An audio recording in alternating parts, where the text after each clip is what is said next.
Everyone, my name is Bruce and today I'm going to be reviewing my Mont Blanc 149. We're going to start out with some history of the pen, then we're going to move on to the design, then we're going to do some size comparison, and then we're going to move on to a writing sample. So to start off with the history, the Mont Blanc 149, as it's known today, was released in 1952. It was made of celluloid.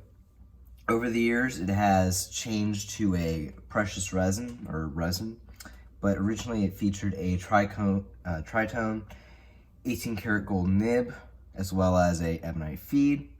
The Meisterstuck collection was first released in 1929, and these pens are completely made in Germany, being Mont Blanc.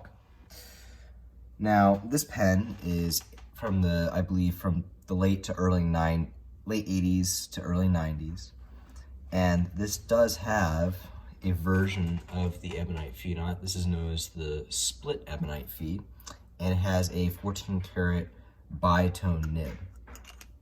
And this pen is made out of resin, not celluloid, being not a 50s pen.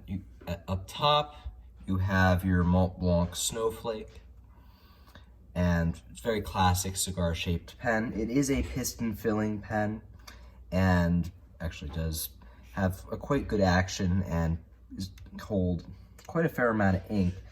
It holds 2.7 milliliters of ink, opposed to a converter pen like the little 144 here, which holds about half a milliliter of ink. So it does hold quite a bit of ink in it. It's a big pen, a very comfortable pen to write with. Just regardless of your hand size, this number 9 size nib is spectacular.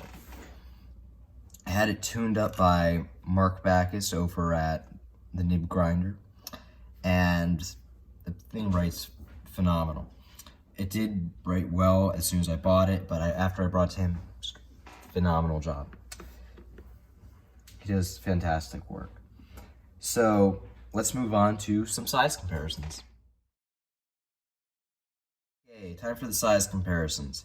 We are going to be comparing the pen to a Mont Blanc 144 and my Pelikan M800, along with, why not, my Pilot Custom 823.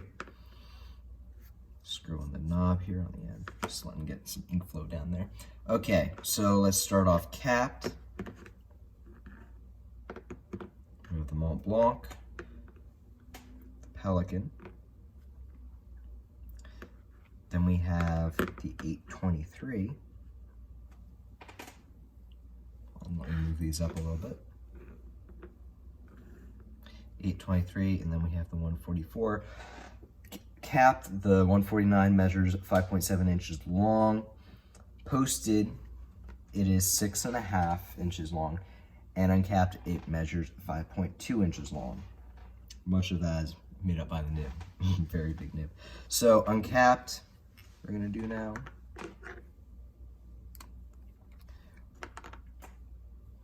Next to the Pelikan is quite a large pen. Oh, and actually, on the cap band here, it does say Mont Blanc Meisterstuck number 149, and it also says Germany up here on the cap, on the clip band. And it has all gold-plated hardware and trim. Okay, compare it to the 823. A whole different class of pen, but still a very classic style. Quite a bit more girthy there. That's the one issue with having a pen that's cigar-shaped. Forget what cap to use. Whoops. And next to the 144, it is the smallest Mont Blanc versus the biggest Mont Blanc, so quite a bit of size difference there. Now we're going to move on to a writing sample. Okay, now for a writing sample of the Mont Blanc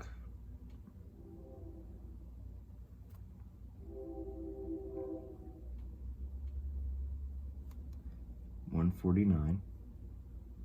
This pen does have a medium nib on it. And the ink we're using is Mont Blanc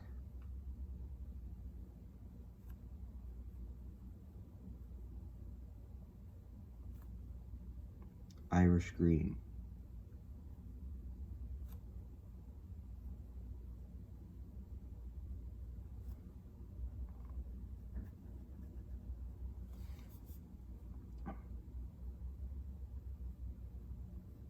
Fairly rigid nib, but it's very smooth. Good for everyday riding. In regard to wetness with this ebonite feed, I'd say it's a moderately wet nib, but it's a very well writing pen. Although it does not have much flex, it is a joy to write with. Okay, that's gonna wrap up today's review of the Mont Blanc 149. My name is Bruce, and thanks for watching.